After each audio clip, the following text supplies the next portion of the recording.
Sesi 6. Membuat desain brosur tipe 3 lipatan. Jadi pada sesi 6 ini kita akan sedikit belajar tentang brosur tipe 3 lipatan dan nanti kita akan mencoba mempraktekannya.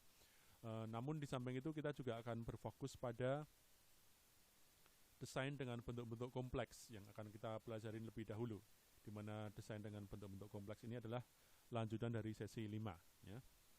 Nah, sebagai pengetahuan Anda ini bahwa media itu banyak ukurannya. Media dengan ukuran dan bentuk yang berbeda membutuhkan cara penerapan layout yang berbeda pula. Jadi Anda bisa lihat bahwa tabloid berbeda dengan koran, berbeda dengan majalah ya, karena fungsinya dan bentuknya juga berbeda ya.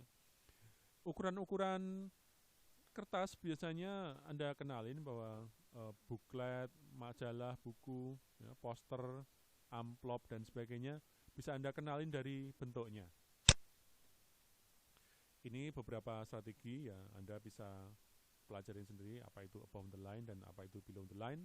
Kita akan fokus pada prakteknya ya, namun ini sesuatu yang perlu Anda ketahui sebagai tambahan wawasan ya. Standar ukuran kertas juga ditentukan ya dengan rasio 1:1,4142 dan seterusnya. Maka keluarlah standar-standar misalnya A4, A5, A6, A7 dan seterusnya. Dan kalau Anda lihat ini sesuai dengan perbandingan tadi bahwa A1 itu adalah 2 kalinya A2 dan A2 itu 2 kalinya A3 dan seterusnya ya. Ini Anda bisa lihat. Juga ada seri B ya, di mana pembagiannya masih perbandingan sama seperti tadi. Bahwa B1 itu 2 kalinya B2 dan seterusnya, namun dengan ukuran yang berbeda ya, dengan dimensi yang berbeda dengan seri A tadi. Dan ini yang ketiga adalah seri C ya. Ini dengan ukuran yang perbandingan ukuran yang sama, Anda bisa cek ya. Nah, aplikasinya untuk ukuran kertas biasanya ya, ini kalau kita selama kelas desktop publishing ini kita akan berurusan dengan poster ya, surat kabar enggak, tapi kita akan berurusan dengan selain poster adalah brosur ya, brosur ya. Ini contoh brosur ya. Kalau Anda lihat di sini, fungsi dari brosur adalah sebagai media yang murah untuk publisitas suatu produk atau servis, suatu acara dan suatu event dan sebagainya ya. Ini dan kalau mau lebih murah lagi sebenarnya adalah brosur digital dan ukurannya bermacam-macam. Kebanyakan dibuat lebih kecil dari kertas surat A4 ya. Elemen-elemennya seperti sudah kita pelajarin, ada visual ya, seperti ini ada teks, ada subjudul, ada body text dan sebagainya ya. Ini kontak dan nomor yang bisa dihubungi, ada juga logo yang barusan kita bahas ya. Kebetulan di sini nggak ada logonya. Disebut flyer karena latar belakang sejarahnya. Media tersebut didistribusikan dengan disebar melalui udara dari pesawat terbang pada zaman Perang Dunia Kedua sebagai alat propaganda. Jadi kalau Anda melihat film-film perang lama gitu, kadang-kadang pesawat terbang jenis capung itu menjatuhkan sejumlah kertas ya, inilah yang disebut flyer kan. Dan setelah itu kertas yang berisi propaganda itu akan diharapkan mempengaruhi psikologis atau pikiran dari pembacanya ya. Ini contoh dari bisa poster ya, kalau ini ukurannya A3 atau A2, sedangkan ini kalau separuh A3 atau kalau separuh A4 berarti dia brosur dia.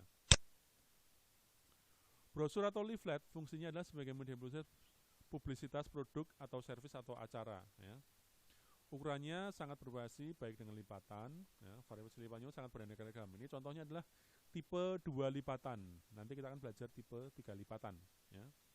Elemennya meliputi elemen layout, ruangnya cukup seperti ini ya, karena konsepnya grasshopper mungkin, jadi si desainer memberi ruang yang cukup di sini ya.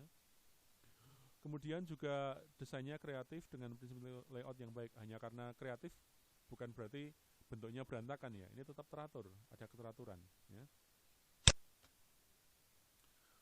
Nah, di masa-masa berikutnya ada perluasan arti dari brosur dan leaflet ya. Banyak perbedaan pendapat mengenai definisi flyer, brosur, leaflet, dan pamflet. Perbedaannya, flyer yang sudah jelas latar belakang sejarahnya, berukuran lebih kecil tanpa lipatan, kadang tidak menggunakan warna, hanya hitam putih. dan biaya produksi rendah. Jadi kalau flyer itu semurah mungkin, tapi semudah mungkin untuk didistribusikan ke pembacanya.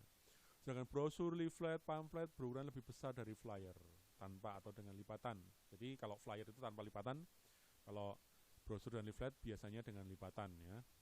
Dan keduanya ini desain berwarna dan karenanya biayanya produksinya lebih tinggi. Jadi kalau flyer itu yang penting informasinya nyampe ya, nggak terlalu memikirkan estetika. Sedangkan brosur, leaflet dan teman-temannya itu lebih detail konsepnya. Nah ini tipe-tipe dari kertas A4 yang dilipat ya. Ada yang seperti ini tepat di tengah ya. Ada yang dilipat 3 ya seperti ini. Ini juga variasi yang lain ya. Lipatannya seperti ini nih, saya mengambil masih dari buku Suryanto Rustam. Nah ini juga, ini urutan membaca ya, meskipun ini nggak mutlak ya, tapi biasanya seperti ini ya. Jadi kalau ini merahnya di sini, biru di sini, caranya dia membuka seperti ini ya, dibuka di tengah seperti ini dan seterusnya ya. Oke. Untuk lebih detail Anda bisa melihat referensi di sini dan nanti kita akan langsung praktek ya dengan menggunakan produk software Adobe Illustrator.